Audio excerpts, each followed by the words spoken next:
Hello, this is Dr. Mayorga with the next stage of my information about what do we do when we lose our job. And it's a little bit 50% what do we do when we lose our job, and a little 50% of losing the job forces me into retirement. I'm not going to talk that much about retirement per se, because this really focuses on what do we do when we lose our job. And I've already done several videos, and this is an addition. It's kind of like stepping. We do this step, this step, this step, this step, and the reason I'm doing it is just it's a lot of information, and I don't want to make a 20-30 minute video and overwhelm the audience. But this next stage is what I call the grief stage, and we talk a lot about that when we have the loss of a loved one. And I think that's one of the things that when I work with my clients, they didn't expect to hear, that the loss of a marriage, the loss of a boyfriend, the loss of a girlfriend, a friendship, a job is a loss, and that there's a grief process that we go through. And if we don't recognize it, then we're going to get stuck. And there are stages of grief, and they apply to whether it's the loss of a human person, or the loss of a house, the loss of a job, a friendship. We can think about the people in California where there was that massive fire, and many people lost their homes. They survived, but they lost their homes, and I've been reading about it, and you have a problem. You have difficulty dealing with it because you do go through the stages. And I'm going to share with you how it was for me as I've processed the stages of having lost my job. First of all, the very first one is denial. I couldn't believe it. I thought, well, how did this happen? Why did it happen? What did I do? I tried to seek for answers and wondered if I had done something. Was it my fault? I went back and examined things because it is a shock, especially when you think that you're doing a good job, and you're there, and you're getting along with everybody according to yourself. That sometimes circumstances are beyond your control. It's got nothing to do with you. It's got to do with the situation, the environment, whatever it is that the company or a university is going through, and there's nothing that you can do about it. It's just the luck of the draw. Is it terrible or humiliating or uncomfortable? Yeah, it's all of those things. I think I mentioned at my last video I was a little embarrassed to tell people that I was no longer a professor, because my identity, I wouldn't go up and tell people, hey, I'm a professor. But when they would ask me, what do, I would say very gladly, with a lot of pride, that I worked at a university and I was an associate professor. I'd been doing this for X number of years, and that was an identity for me. And I love what I do. I'm still a private practitioner. I'm still licensed as a counselor, and I still have a very small practice, and I supervise LPC associates that have just graduated, gotten their what we call their associate license, as they work toward their hours. I love all of that. Becoming a counselor was a calling for me, has been a calling, and I just tremendously enjoy it. And I went the next extra mile to get my PhD as a counselor educator, and so again, 20 years. So it was a big shock for me. And a lot of times we can see that it's coming down the pipeline, but you're hoping that it's not going to happen, or not going to happen to you, that you're important and that you're necessary, and fill in the blank. And I know that anybody that loses a job, even if they didn't like it, once they lose the job, they go through these different stages. And sometimes we get stuck in these stages. I've done a lot of grief work, with people who have lost their loved ones, and it's 20 years later, and they're still stuck in a certain stage, and they haven't been able to go forward. So this videos is not just about information. It's about, the last one will be about, okay, what do we do now? and what do we need to do to be able to get past it, get through it, go forward. So I will be talking about that. But again, I'm talking about the stages that we go through of grief for having lost your job. And the very first one is shock and denial. And again, not believing that it has happened. The second stage is anger. Did I go through anger? Yeah. The thing is that I have been a counselor for 23 years, and I've done a lot of my own personal work. And I recognize that anger could be destructive, can be destructive, but it's not out of the ordinary for you to experience anger. Again, how dare they? Why? You know, why me and not somebody else? And normally, when there's a loss of a job in a company, it's not just one person. It might be a ton of people. In fact, I was just reading this morning that there's a company that handles the, I don't know what it's called, but it's the bananas, and they've just laid off everybody in that company. Again, Chapter 11 or reorganization, and they're going to do whatever they need to do to stay afloat and keep their business going. And those things happen. But is there anger? For me, it was anger and a tremendous amount of sadness. There was a lot of emotion, and so you feel like a yo-yo, up and down, up and down, up and down.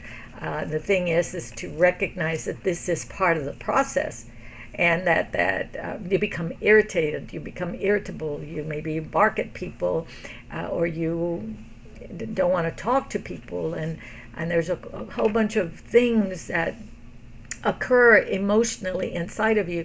But again, it is part of the process, and the thing is that we have to get through each stage. So that's why I've talked about it's important to have a good support system, not talk their ear off, but to acknowledge I'm going through this. At the very beginning, when all of this happened, somebody came and talked to me, and they were talking, and they asked me something, and I said, no, I'm not at a good place right now. And that shocked them.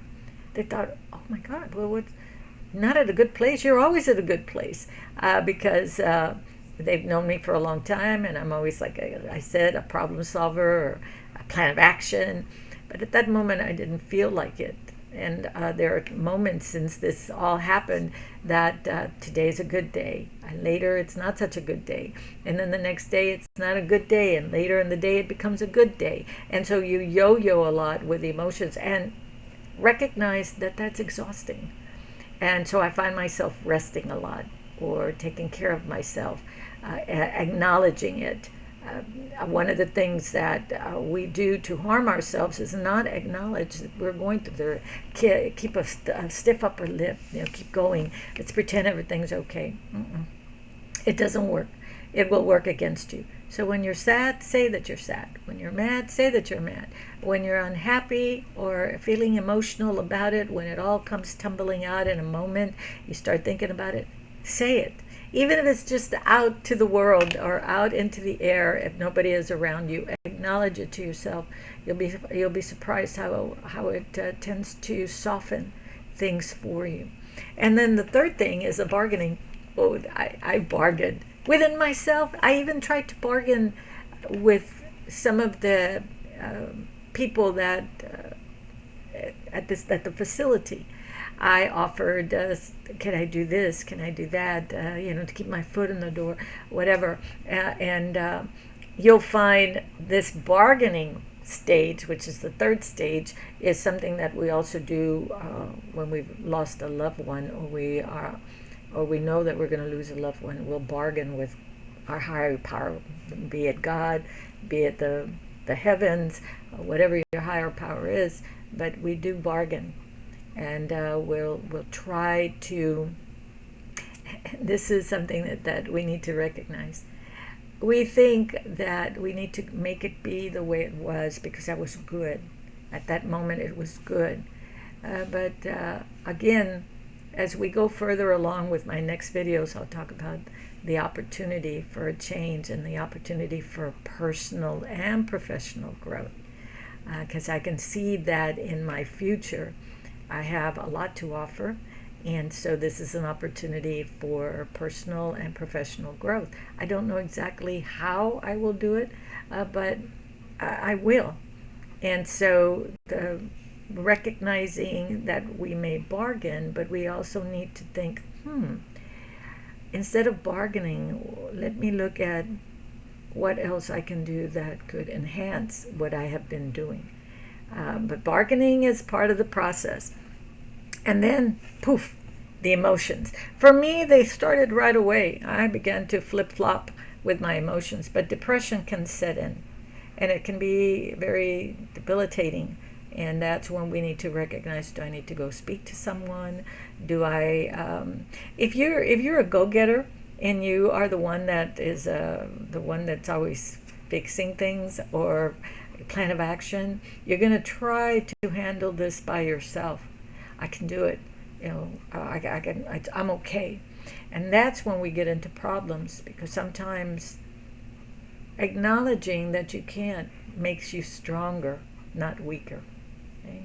Because now you are really getting to know who you are, your vulnerability, your authenticity, all of that works in. So the emotions, be it depression or sadness or anger, or not wanting to do anything, wanting to be alone, learning to be silent with yourself, it can be part of that personal growth, as long as you recognize that that is what is occurring. I see sometimes people, when they're going through something like this, they're going like a million miles a minute, not truly taking time to rest. I'll tell you what I did, and I knew that I needed to do that. And sometimes we don't have the opportunity. I happened to have the opportunity, the ability to do what I did, which was I took a month-long road trip. My last day at my job was going to be the 31st of July.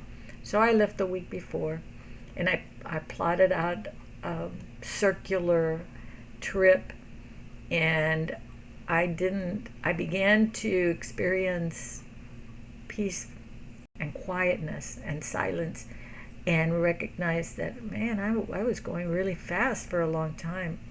And so that's what I gifted to myself. A lot of times we don't think about stopping and looking and reflecting and thinking and exploring, being curious. We just think, oh, I've got to jump right into something else because of my finances. And I'm not dismissing any of that. I'm just saying that it is, even if you're doing that, you have to take time to slow down and be able to think through the process, even when you're feeling depressed. When I would feel that way, I would go lay down, take a nap, but I wouldn't be in bed all day. It would be a certain time frame. And these are things that you can do, and they're strategies. And I am going to talk about strategies in my next video, but these are things that you can do during this process. And then the last one is acceptance, which I'm in the process of about right now. And again, I found out in February. Last day of my job was the 31st of July. We're almost at the end of August, and I'm just now beginning to say, this might not be so bad, or let me see what I'm learning from this. I've gotten to learn some things about me that I thought I had already figured out, and turned out I hadn't. And I also have learned to be a little bit more quiet. And here's another interesting thing. I'm a very creative person, working on the house, create a little sanctuary. But I used to use my job as a way to not do the things that I needed to do or wanted to do, or I put them on the back burner. And that's one thing I recognized, that I used my job as a way to not do things that I needed to do. And that was a little bit of a shocker. And so I learned that I gave a lot to my job, even though it was an online position and I had a lot of free time, up and down, up and down. I was totally so invested that I would say, oh, I can't, I've got to do this, or I've got a grade, or this or that, when in reality, that wasn't true. So those are the things that I've learned so far, and I'm sharing it with my audience in hopes that somebody out there will recognize that they're going through the same thing or have gone through the same thing, and it's not out of the ordinary. This is a normal process, not a very exciting or pleasant process, but everybody tends to go through this when they've lost a job, the grieving process. And you can apply it to losing a loved one, losing a house, losing a car, um, losing possessions, all of that, because we're human. And some of these things really matter to us. Um, so I want to say thank you if you're continuing to listen to my videos. I have one more after this, and then I'm going to go on to a different topic. I have a topic called Sense and Sensibility that I'm interested in talking about, and I've got some information about that, and it derives actually from a Jane Austen movie that I've seen. I've been out there forever, but it really got me to thinking, and so that's coming down the pipeline. So may you have a good day, and I hope that you continue to watch my videos. Thank you.